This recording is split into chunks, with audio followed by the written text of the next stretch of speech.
Hello friends, मैं आशुतोष स्वागत करता हूं आपके अपने free educational channel wifi book में। तो फ्रेंड्स, इस वीडियो में हम क्लास 10th के चैप्टर 4 द्विघात समीकरण के इम्पॉर्टेंट क्वेश्चंस के बारे में बात करेंगे, जो कि बोर्ड में लगातार आते हैं तथा इस साल भी आ सकते हैं। तो इसके पहले भी हमने बाकी चैप्टर्स की वीडियो बनाई हैं। अगर आप अभी तक उसे नहीं देखे हैं तो लिंक हमने डिस्क्रिप्शन में दे दिया है, आप वहाँ से जाके देख सकते हैं। तो यहाँ पर देखिए, फर्स्ट क्वेश्चन है कि निम्नलिखित में से कौन सी द्विघात समीकरण है। यहाँ पर देखिए 4 ऑप्शन दिए हुए, यानी यह एमसीक्यू है। यह लगभग 1 नंबर में आती है, कभी कभी तो द्विघात समीकरण पूछता है, ये 2 नंबर में भी आ सकता है। तो यहाँ पर देखिए दिया है कि कौन सी द्विघात समीकरण है और हमें 4 ऑप्शन दिया हुआ है। तो हमारा जो समीकरण है वह द्विघात कब होगा, जब वह a x square plus b x plus c equal to zero, यह द्विघात समीकरण का व्यापक रूप होता है। अगर इस रूप का हमारा समीकरण है तो हमारा द्विघात समीकरण होगा। तो यहाँ पर देखिए, पहला x square minus 3 under root में एक्स आ गया है, तो यहाँ पर है हमारा द्विघात समीकरण नहीं हो सकता है, पहला नहीं है। दूसरा देखिए, अगर हम सॉल्व करेंगे तो x into x, x square plus 1, यह हो जाएगा x square plus 1 upon x, x square upon ये plus 1 upon x equal to x square. यहाँ पर देखिए दोनों में एक्स स्क्वायर है, यानी अधिकतम घातक संख्या यहाँ पर 2 तो है, लेकिन यहाँ पर दोनों चर में एक्स स्क्वायर है। अगर हम सॉल्व करें इसे तो यह हो जाएगा x square into x equal to x square plus 1। यहाँ देखिए x square into x, x cube हो जाएगा। अब देखिए यहाँ पर अधिकतम घातक संख्या कितनी हो गई, 3 हो गई, इसलिए हमारा द्विघात समीकरण नहीं हो सकता है। अब देखिए कि हमारा सी वाला है कि x square plus 1 upon x square equal to 5 है। इसे सॉल्व करें तो यहाँ पर x square into x square, x के power 4 plus 1 upon x equal to 5। यहाँ पर देखिए अधिकतम घातक संख्या कितनी हो गई, 4 हो गई, इसलिए हमारा द्विघात समीकरण नहीं हो सकता। अब देखिए डी वाला चेक करें तो डी वाले में देखिए कि 2x square minus 5x equal to x minus 1 का होल स्क्वायर। यहाँ पर इसे सॉल्व करेंगे तो a माइनस बी का होल स्क्वायर लग जाएगा, तो 2x square minus 5x equal to a square plus b square minus 2ab, यह हो जाएगा। तो यहाँ पर देखिए 2x स्क्वायर माइनस 5x, इसे राइट साइड में ले जाएंगे तो माइनस एक्स स्क्वायर माइनस 1 और प्लस 2x इक्वल टू 0। तो यहाँ पर देखिए 2x square minus x square होगा एक्स स्क्वायर माइनस 5x और प्लस 2x माइनस 3x और प्लस ये देखिए माइनस 1 इक्वल टू 0। यहाँ पर देखिए a x square plus b x square, sorry यहाँ पर a x square plus b x और प्लस सी इस रूप का है, इसलिए हमारा द्विघात समीकरण होगा। तो यहाँ पर डी वाला ऑप्शन सही होगा। अब सेकेंड क्वेश्चन है कि यदि द्विघात समीकरण 3x square minus 6x plus के इक्वल टू 0 के मूल समान है तो के का मान ज्ञात कीजिए। तो हमें पता है कि जब मूल कब समान होता है, जब उसका व्युत्तर समान होता है। व्युत्तर का मतलब जो हमारा व्युत्तर का सूत्र होता है वह होता है b square minus 4ac, b square minus 4ac यदि 0 के बराबर हो तो हमारे मूल क्या है, समान होते हैं। तो यहाँ पर 3x square minus 6x plus के को a x square plus b x plus c से अगर हम इक्वल टू 0 से तुलना करें तो यहाँ पर a इक्वल टू 3 हो जाएगा और b इक्वल टू माइनस 6 और c बराबर k हो जाएगा। अब इसे द्विघात व्युत्तर के सूत्र में रखिए तो बी स्क्वायर माइनस 4ac होता है, जो कि किसके बराबर है, 0। तो यहाँ पर b का मान क्या है, माइनस 6 है, तो माइनस 6 का होल स्क्वायर माइनस 4a बराबर 3 है, 3 इंटू और c हमारा k है, इसके बराबर होगा 0 के। यहाँ पर माइनस 6 का जब स्क्वायर करेंगे तो 36 हो जाएगा, माइनस 4×3 12, और 12 और के 12 के हो जाएगा। अब देखिए कि यहाँ पर 36 को जब हम लेफ्ट साइड में ले जाएंगे, सॉरी राइट साइड में ले जाएंगे, तो यहाँ पर माइनस में हो जाएगा। तो -12 के इक्वल टू -36, दोनों साइड में माइनस है तो दोनों साइड का माइनस कट जाएगा। अब देखिए यहाँ पर 12 के इक्वल टू 36 है, तो के बराबर 36/12, 12 का 12, 12×3 36। यहाँ पर के इक्वल टू 3 आ गया। तो हमारा जो के का वैल्यू आया कितना आया 3। यहाँ पर देखिए जो ए वाला ऑप्शन है वह सही है। अब थर्ड क्वेश्चन है कि द्विघात समीकरण ज्ञात कीजिए जिसके मूल 3 और 1/3 हो।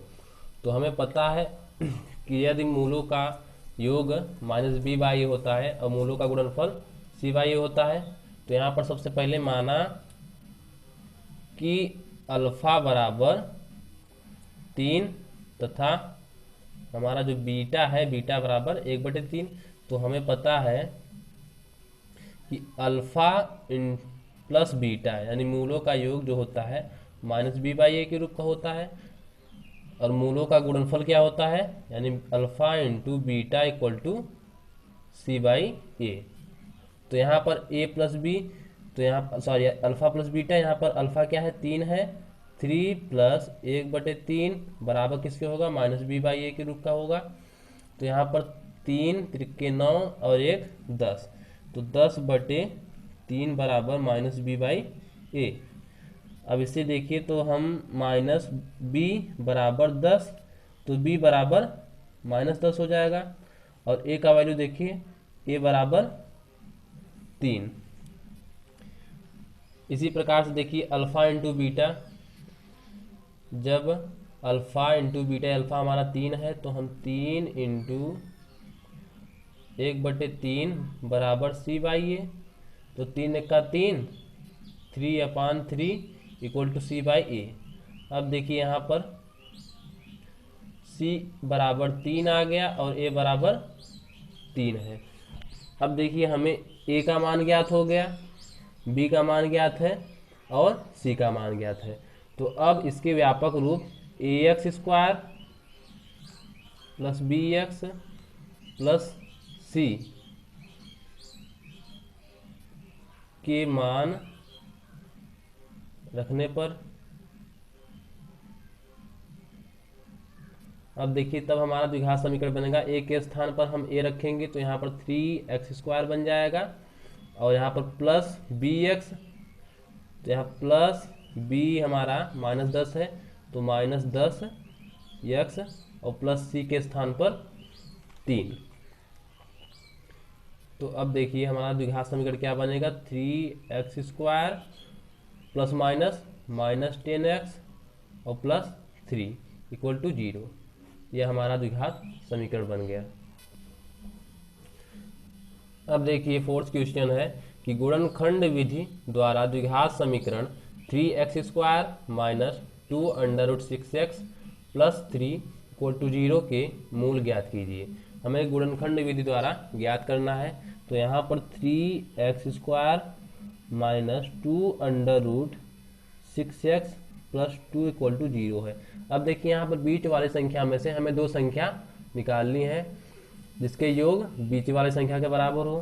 तो यहाँ पर देखिए कि √6x और प्लस √6x कितना होता है, 2√6x के बराबर होता है। तो हम 2√6 के स्थान पर यही दोनों संख्याएं रखेंगे। तो यहाँ पर देखिए माइनस है तो यहाँ पर -√6x हो जाएगा। तो यहाँ पर 3x² - √6x -√6x + 2 = 0। यहाँ पर देखिए -√6x -√6x -2√6x होता है। अब देखिए दोनों में हम कॉमन क्या लिख सकते हैं, तो दोनों में हम कॉमन ले सकते हैं कि √3 कॉमन ले सकते हैं दोनों पेयर में, और x भी कॉमन है। अब देखिए जब √3 हमने कॉमन लिया तो यहाँ पर बचेगा √3x - 2 ये हुआ। अब देखिए यहाँ पर हम कॉमन लेंगे -2 माइनस √2 जब हम कॉमन लेंगे तो यहाँ पर बचेगा √3x माइनस √2। अब देखिए √3x माइनस √2 और √3x माइनस √2 अलग अलग कर लीजिए। तो यहाँ पर √3x माइनस √2 इक्वल टू 0 और √3x माइनस √2 इक्वल टू 0। तो यहाँ पर √3x इक्वल टू √2 और x इक्वल टू √2/√3। तो हमारा x का वैल्यू क्या आ जाएगा कि 2/3 का होल अंडर रूट। इसी प्रकार से ये भी आ जाएगा कि 2 राइट साइड में जाएगा तो √3x इक्वल टू √2 तो x इक्वल टू 2/3 का होल अंडर रूट। तो यहाँ पर दोनों देखिए मूल समान है। तो यहाँ पर x का वैल्यू क्या आया, जो हमारे दो मूल है प्राप्त हुए वह 2/3 का होल अंडर रूट, दूसरा 2/3 का होल अंडर रूट। एक बार फिर से देख लेते हैं।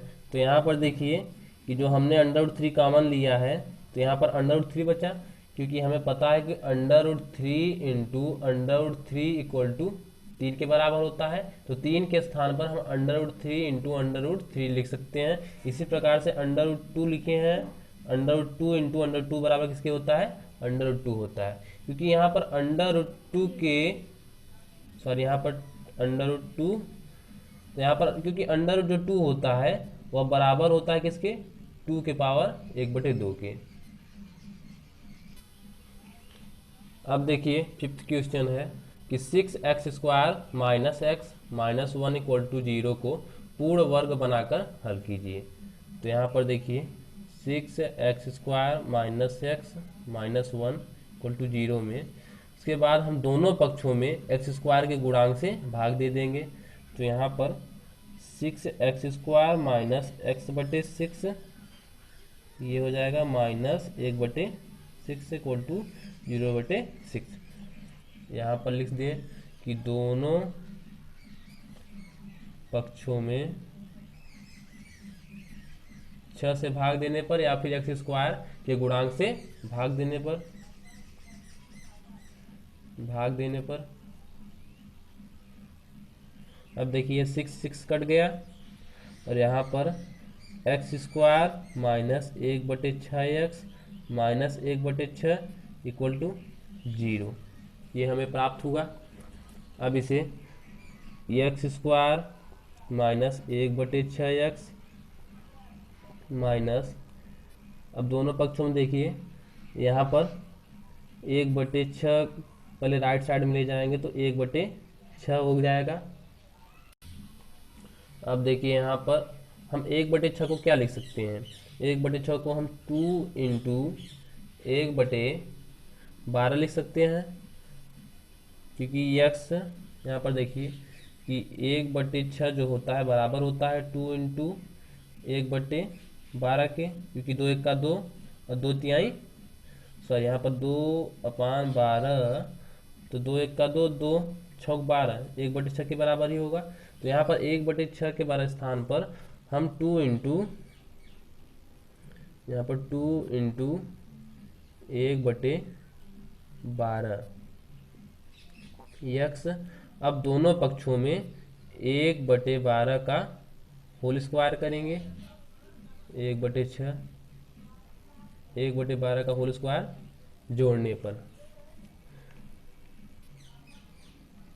दोनों पक्षों में 1/12 का होल स्क्वायर जोड़ने पर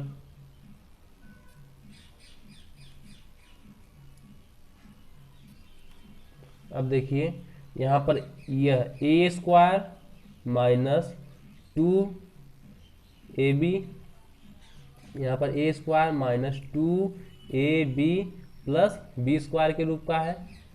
तो इसे हम लिख सकते हैं a माइनस b का होल स्क्वायर। क्योंकि यहाँ पर a square minus 2ab plus b square के रूप का है। तो अब देखिए 1/6 प्लस जब 12 का 1/12 का वर्ग करेंगे तो एक का वर्ग 1 होता है, 12 बार में 144। अब देखिए राइट साइड का अगर हम जोड़ेंगे तो x माइनस 1/12 का होल स्क्वायर, अब राइट साइड का जोड़ने पर यह होगा 25/144 हो जाएगा। अब देखिए ये पूरा होल स्क्वायर हम राइट साइड में ले जाएंगे तो ये अंडर रूट में हो जाएगा। तो x माइनस 1/12 इक्वल टू 25/144 का होल अंडर रूट हो जाएगा। तो अब देखिए जब अंडर रूट हटाएंगे तो यहाँ पर x माइनस 1/12 इक्वल टू अलग अलग कर लीजिए। तो 25 का अंडर रूट क्या होगा, 5 होगा, और 144 का अंडर रूट क्या होगा, 12। तो अब देखिए x माइनस, यह माइनस वाला x इक्वल टू कर दीजिए। अब -1/12 को जब राइट साइड में ले जाएंगे तो प्लस में हो जाएगा। तो 5 यहाँ पर प्लस माइनस अंडर रूट हटाते हैं तो हमें क्या मिलता है, प्लस माइनस। तो यहाँ पर 5/12 प्लस 1/12। अब देखिए इसे जोड़ देंगे तो x इक्वल टू 6/12, 6 का 6, 6 दूनी 12। तो यहाँ पर x बराबर 1/2 प्राप्त होगा। यह हमारा पहली स्थिति में जब हम धनात्मक मान लिए। अब देखिए ऋणात्मक मान लेने पर हमारा x इक्वल टू -5/12 और प्लस 1/12। तो x बराबर 12 एलसीएम हो जाएगा और यहाँ पर -5 और +1। तो x बराबर -4/12। तो 4 1 का 4, 4 तिहाई 12। तो x इक्वल टू -1/3। यहाँ पर x का दोनों मान आ गया, यानी हमारे दोनों मूल ज्ञात हो गए। एक बार फिर से देख लीजिए कि सबसे पहले हम जो x का गुणांक है उसे पूरे समीकरण में भाग देंगे। भाग देने पर देखिए 6 कट गया और यहाँ पर x/6 हो गया -1/6। अब देखिए यहाँ पर x² -1/6, और जब -1/6 को हम राइट साइड ले जाएंगे तो प्लस में हो जाएगा। अब x² माइनस, अब देखिए 1/6 को जब हम 2 × 1/12 भी लिख सकते हैं, क्योंकि 2 × 1/12 जो होता है वह 2/12 के बराबर होता है। तो 2 1 का 2, 2 छौक 12, यानी हमारा वही मान प्राप्त हुआ। तो 1/6 के स्थान पर हम 2 × 1/12 लिख सकते हैं। अब देखिए जब 1/12 आया उसका वर्ग हम लेफ्ट साइड में और राइट साइड दोनों में हम जोड़ेंगे। देखिए दोनों साइड में जोड़ दिए। अब देखिए यहाँ पर x इसे हम a मान लेते हैं और 1/12 को b मान लें। तब देखिए a² + b² -2ab इसके रूप का आया। तो यह हमारा किस सूत्र है, a - b का होल स्क्वायर का सूत्र है। अब देखिए राइट साइड में 1/12 का वर्ग कर देंगे तो 1/44 हो जाएगा, और पहले से 1/6 है। अब देखिए कि 1/6 प्लस 1/144 को दोनों को जोड़ने पर, ऐड करने पर, एलसीएम लेकर ऐड करेंगे तो यह आएगा 25/144। अब लेफ्ट साइड का होल स्क्वायर अगर हम राइट साइड में ले जाएंगे तो अंडर रूट में होता है। जब अंडर रूट हटाएंगे तो हमारा प्लस और माइनस दोनों साइन में 2 आंसर आएंगे। तो पहले हम धनात्मक मान लिए, यहाँ पर धनात्मक मान लेने पर धनात्मक मान लिए तो यहाँ पर 5/12 प्लस 1/12 को हम जब जोड़ दिए तो यहाँ पर x का वैल्यू कितना आया, 1/2 आया। इसी प्रकार से हम ऋणात्मक मान लिए तो हमारा x का वैल्यू कितना आया, -1/3।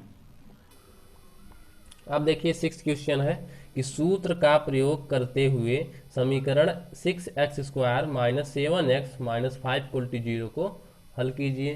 तो हमें पता है कि हमारा जो सिद्धाचार्य का सूत्र होता है वह क्या होता है, वह x equal to minus b plus minus under root b square minus 4ac upon 2a के बराबर होता है।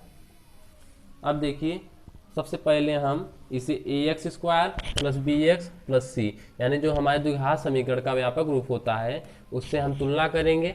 तो समीकरण को ax² plus bx plus c equal to 0 से तुलना करने पर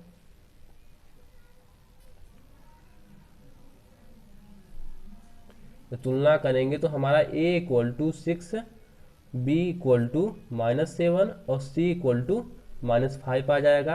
अब ये जो हमारा सूत्र है उसमें मान रख देंगे। तो x equal to minus b, तो माइनस और माइनस बी क्या है 7 है, तो यहाँ पर plus minus under root b के स्थान पर माइनस 7 का होल स्क्वायर माइनस 4a हमारा 6 है इंटू माइनस 5 अपान 2 इंटू यहाँ पर a क्या है 6 है। अब x इक्वल टू सॉल्व करेंगे तो माइनस माइनस प्लस हो जाएगा तो 7 हो जाएगा प्लस माइनस अंडर रूट में देखिए कि 7 7 49 माइनस 7 कवर करेंगे तो प्लस में 49 आएगा और माइनस 4 छक 24 वो 6 चौक 24 24 पंचे 120 और देखिए माइनस है तो प्लस में हो जाएगा तो प्लस 120 हो जाएगा अपान 12। अब x equal to 7 plus minus 49 और 120 को जोड़ेंगे तो यहाँ पर 4 2 6 तो यहाँ पर 169 हो जाएगा। तो अंडर रूट 169 बटे 12 तो 7 प्लस 169 का जब अंडर रूट निकालेंगे तो हमारा 13 होगा, 13 तरह में 169 होगा। तो यहाँ पर प्लस माइनस 12 तो यहाँ पर धनात्मक मान मान लेने पर जब हम धनात्मक मान लेंगे, धनात्मक मान लेने पर धनात्मक मान लेंगे तो x का वैल्यू क्या आएगा 7 प्लस 13 अपान 12 तो 7 13 20 बटे 12 तो यहाँ पर 2 छौक 12 और 2 धम्मा 10 अब 5 2 पंचे 10 और 2 तिहाई 6 तो हमारा x का वैल्यू क्या आया 5 बटे 3। अब ऋणात्मक मान लेने पर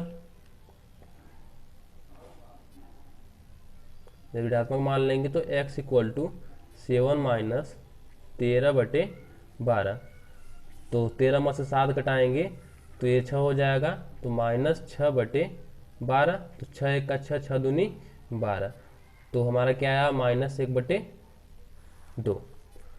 दूसरा मान क्या आया x का कि माइनस 1 बटे 2। तो फ्रेंड्स बस इस वीडियो में बस इतना ही। अगली वीडियो में हम क्वेश्चन 7 के आगे वाले प्रश्नों को कलेक्ट करेंगे और उसका वीडियो भी बनाएंगे। धन्यवाद।